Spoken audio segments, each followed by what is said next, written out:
So hello student, जैसा कि आपको पता है कि हमारा कोई रिवीजन सीरीज चल रही है। तो आज हम लोग जिस चैप्टर के बारे में पढ़ने जा रहे हैं वो है सरफेस एरिया एंड वॉल्यूम।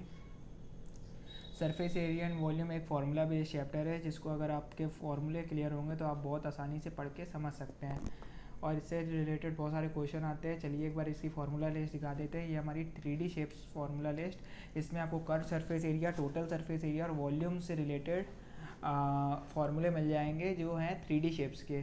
आपको इनको लर्न करना पड़ेगा, ठीक है। ये क्विक रिवीजन है, इसलिए मैंने सिर्फ आपको चार्ट दिखाया। इसको डिस्कशन हम लोग यहाँ पे नहीं करेंगे। और ये है 2D शेप्स के फॉर्मूले। इसका भी आप लोग चार्ट देख के स्क्रीनशॉट खींच लीजिए। इसका भी हम लोग डिस्कशन नहीं करेंगे।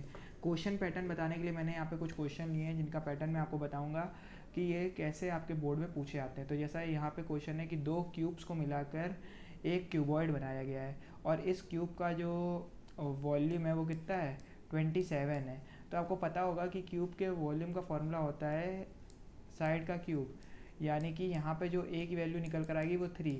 अब आप जो क्यूबॉइड बना है उसका जो एच आपको दिख रहा होगा, एच मतलब ये वाला साइड, ये वाला साइड, ये आपको क्या दिख रहा है, ये 3 है, इस पर कोई बदलाव नहीं आया।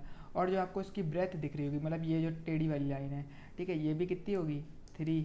लेकिन जो इसकी लेंथ होगी वो कितनी हो गई, 3 यहाँ तक और 3 यहाँ तक, यानी कि ये जो लेंथ है ये हो चुकी है 6। अब हमको क्यूबॉइड का क्या निकालना है, सरफेस एरिया निकालना है। तो सरफेस एरिया ऑफ क्यूबॉइड बहुत सरल फॉर्मूला होता है 2LB/BH और HL। तो इसका हम लोग वैल्यू रखेंगे और हम लोग कैलकुलेट कर लेंगे। तो एल है 6, बी है 3, बी है 3 और एच है 3 और HL 3 and 6। ये जब हम लोग इसको कैलकुलेट करेंगे तो आएगा 2 × 45, यानी कि 90 सेंटीमीटर स्क्वायर। देखिए यूनिट लिखना बहुत ज़रूरी है, बोर्ड में यूनिट लिखना मत भूलिएगा। स्टेटमेंट लिखना भी बहुत ज़रूरी है, स्टेटमेंट लिखना भी मत भूलिएगा। मैं सिर्फ आपको पैटर्न बता रहा हूँ कैसा आता है। ये भी एक इंपॉर्टेंट तरीके का क्वेश्चन है, ये भी बहुत आते हैं। जैसा कि ये एक सिलेंडर है, सिलेंडर में पानी भरा हुआ है, ठीक है। इस सिलेंडर का जो डायमीटर है वो कितना है, 1.4। तो डायमीटर ऑफ सिलेंडर जो है वो 1.4 है। वहीं इसकी रेडियस कितनी हो जाएगी, रेडियस हो जाएगी, अगर हम लोग रेडियस को 2 से डिवाइड, डायमीटर को 2 से डिवाइड करते हैं तो रेडियस आती है, ये आ गई हमारी रेडियस, ठीक है। और इसके अंदर क्या डाले जा रहे हैं, इसके अंदर डाले जा रहे हैं स्फेयर। तो स्फेयर्स डाले जा रहे हैं, तो जाहिर सी बात है कि इसका वाटर लेवल जो होगा बढ़ेगा। जो स्फेयर है, अच्छा, स्फेयर की डायमीटर जो दी गई है वो दी गई है 0 स्पेयर का जो डायमीटर दिया गया है वो दिया गया है 1.4, यानी कि स्पेयर की जो रेडियस आ जाएगी वो हो जाएगी 0.7। और जो सिलेंडर का डायमीटर है वो दिया गया है 7। तो जो सिलेंडर का रेडियस आएगा वो कितना आ जाएगा, 3.5।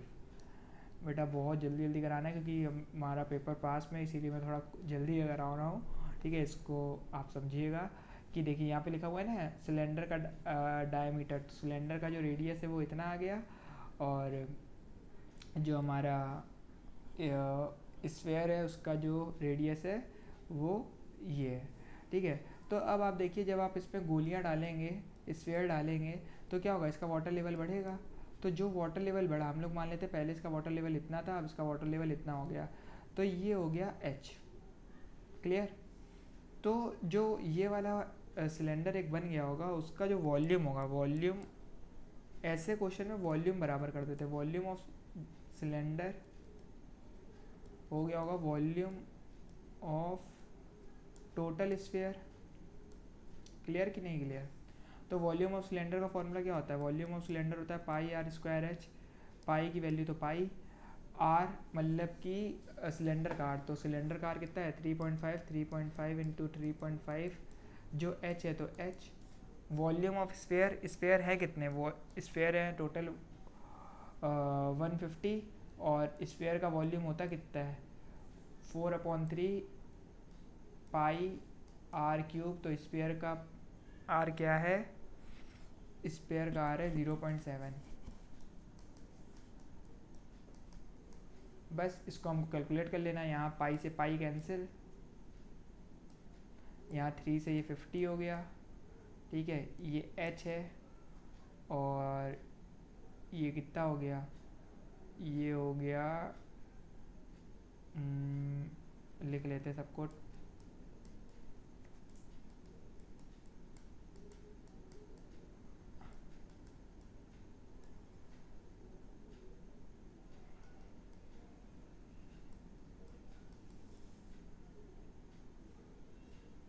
पाँच, 5, 2, ठीक है ना, 8 और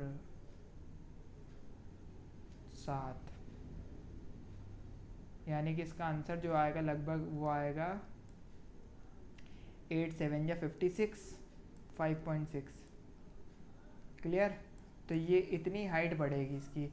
जैसे दो क्वेश्चन होते हैं ना, उनका वॉल्यूम बड़ा कर दीजिएगा अगर उसको पिघला के बनाया जा रहा है या उसके अंदर कुछ डाला जा रहा है, तो ऐसे क्वेश्चनों को आपको ऐसे ही करना होगा।